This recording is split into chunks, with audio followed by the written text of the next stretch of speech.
Sup two peeps. A long time no chat. This be the ported soul. Better than chewing sand, while being operated on by poorly trained monkeys. Our Ferber Zerber narrator, recognize bitch. Me, the aborted soul. I just wanted to say hello and fuck, I hate that word. Hey, what's up? It's me, the Aborted Soul, and I wanted to throw a bit of love out to G2K. He's one of my first subscriptions when I was on YouTube. I loved listening to him, and I still do. I promised him something. I wasn't able to express it at that time, so I'm going to express it now. Just pop this beer open. It's a Heineken. One of my friends gave it to me. Cheers, Gisburn. Or rather, Nick.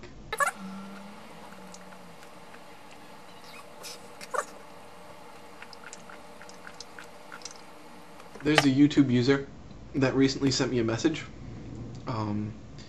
His name is nospacesallowed, and he fuck.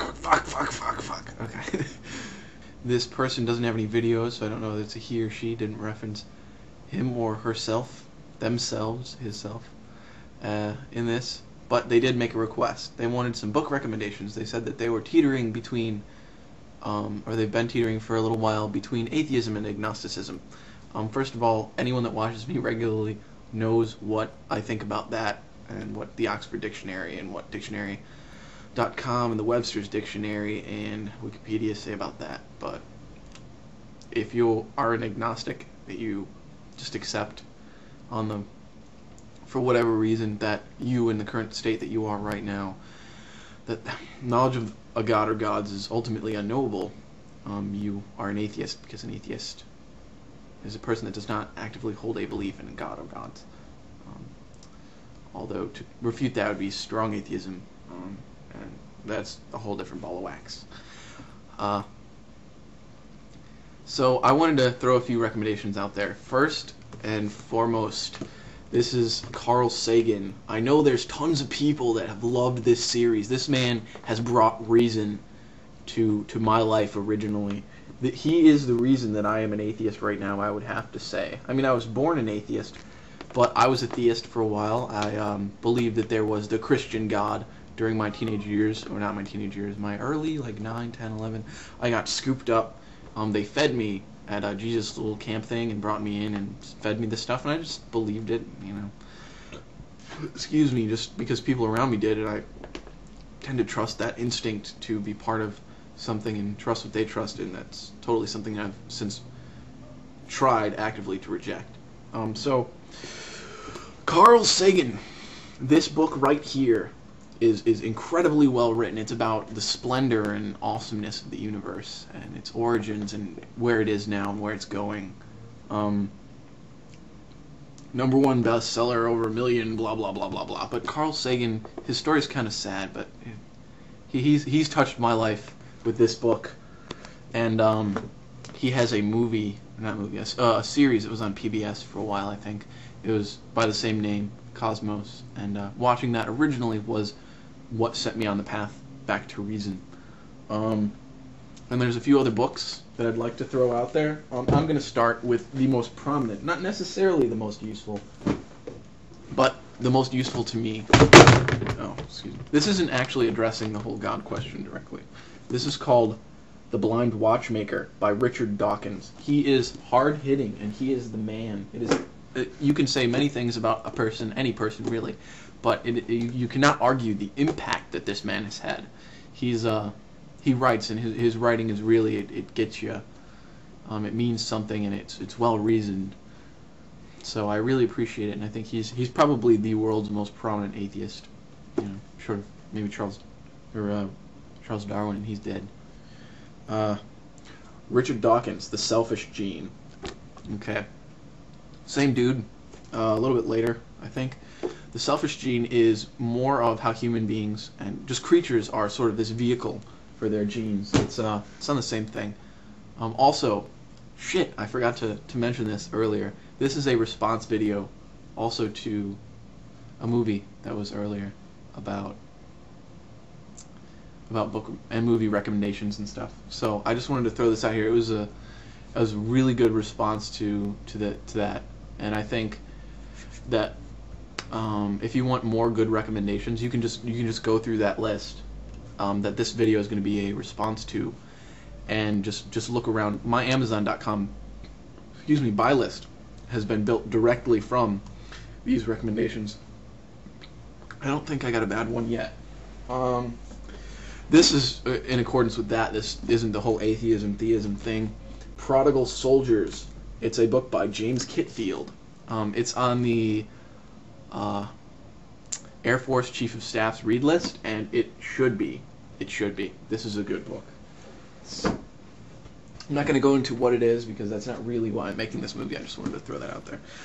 To feed back into the Richard Dawkins thing, The God Delusion. I love this book. It's well written. He's more developed as an author and as a person, as an atheist and a prominent atheist. And although I don't necessarily agree with everywhere where he ends up, I really often agree with how he gets there. The God Delusion.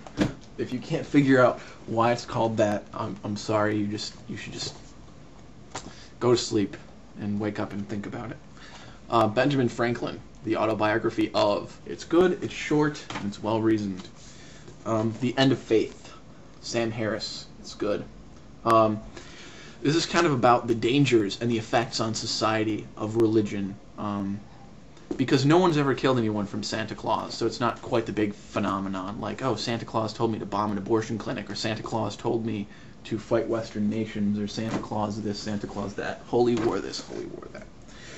So, Breaking the Spell. This is by Daniel C. Dennett. Breaking the Spell. It's a good book. It's a little bit too detached for me to enjoy necessarily as a read. I do enjoy it, but it could be better if it was written more personally. This is like an analysis of a person who is not at all involved with edge. Of course, everyone is. You're just born an atheist. You change to be a theist or whatever, and you become enlightened, and you open up as a person. You make your own decisions, or you let people make those decisions for you, whichever decisions those will be.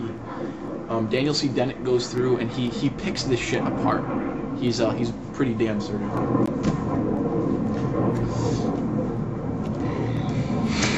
I hope this isn't too loud, the noise in the background. Ray Kurzweil, he's a good author. Fuck, I'm gonna have... Alright, sorry about that. Now that the noise has died down in my environment, there is a book by Ray Kurzweil. It's called The Singularity is Near. It's an excellent book, and the beer just now hit me in the head as between the last cut that I made to this video and now.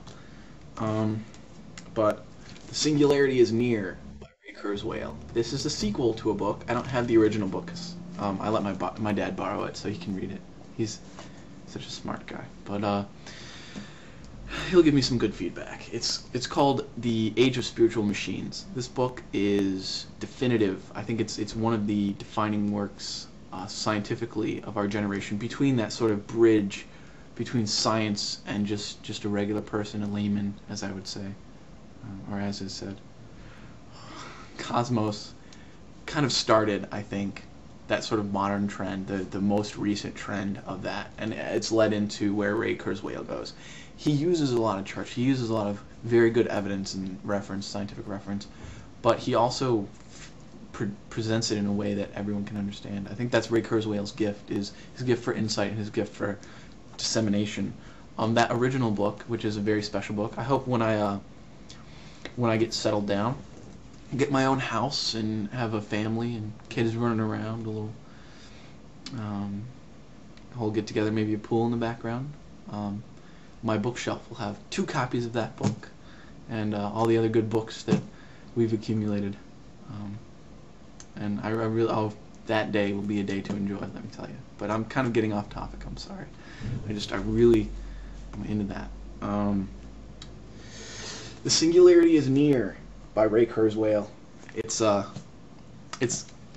the beer got right to my head. So hard to be expressive when you got alcohol in your system. But I told Gisburn I would give it to him, so here it is.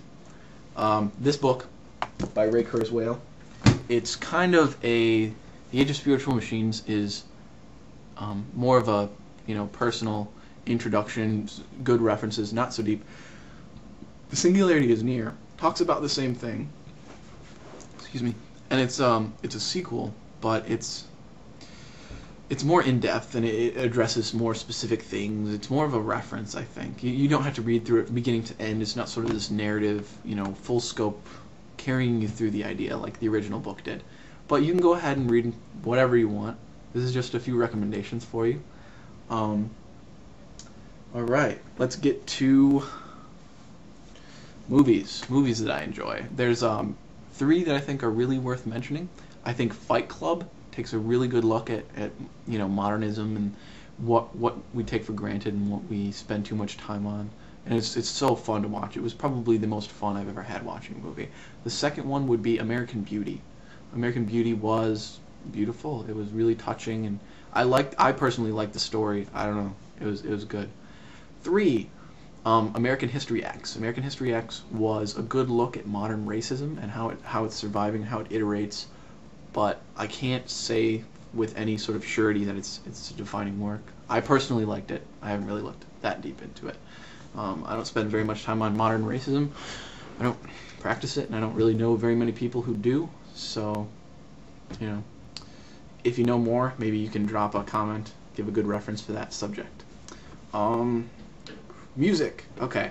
Just recently, I've had a friend, Tyler. He gave me a really good introduction into some of the more progressive forms of music and how complexity is more important in music than I thought it was. And he sort of humbled me when it came to my music, because I really, after listening to some of the stuff he showed me, I saw it and was able to pick it apart. And he's a musician. I don't have the honor of being a musician. I've spent a lot of my time learning different instruments, and I've never been any good at them. I've been able to operate them at a functional level, where I can play a song that I like, and then I don't know, it's mechanical with me. It doesn't come across as that sort of beautiful thing that other people do. Just like hearing somebody's voice as they sing, I don't know, it's something that I can't reproduce, but I definitely respect it. So if you're a musician, kudos to you. I love you guys. Keep making wonderful music. My most favorite music would be Tool, a band called Tool. It's very progressive. It's very complicated. It's very deep, thought-provoking, kind of gritty sometimes. It's not for those of faint heart, but it's definitely good. It brings you on a journey, and it's more of that sort of narrative music than just something to throw on. I've got some more recommendations, just a couple quick ones. The Alkaline Trio. This is that sort of easy listening, but still worthwhile lyrics and interesting stuff. It's kind of dark, kind of macabre, but it's definitely worth taking a look at. There's a band called, I think it's just a person maybe, it's a group, named Joel Turner. They have a couple really good songs recently that I've been introduced by an excellent person, and also a song called I Found a Reason. If you have time, just check out that one song. It was so touching when I heard it, and it's associated with a really good experience in me. So if anyone else can tell me this, if it really hits that chord with them too, or if it was just my experience, either way I'm going to enjoy the song, but just a little bit of feedback. So that's music. Music is over. That's, I think, the end of the video. At the end, just kind of as a post note, I want to express deep welling love and a handsome hello to a special person. You know who you are. You absolutely should know who you are. If you don't know who you are, you're crazy and you missed the entire point of the end of this movie, and I'll feel completely foolish. But if you're wondering if it's you, you probably are not that person. So, hello to you. It's so good to know you. I feel very honored and very humbled by the situation of knowing you. So, I'll catch you guys later. Talk at you. It's been fun. It was only one beer, but I don't drink very often. I don't have the most body mass, and that beer went straight to my head. I'm not so used to it. So I'm going to go lay down, maybe read a book to where I don't feel so under the microscope. Peace out, fuck off, and catch you later, you guys.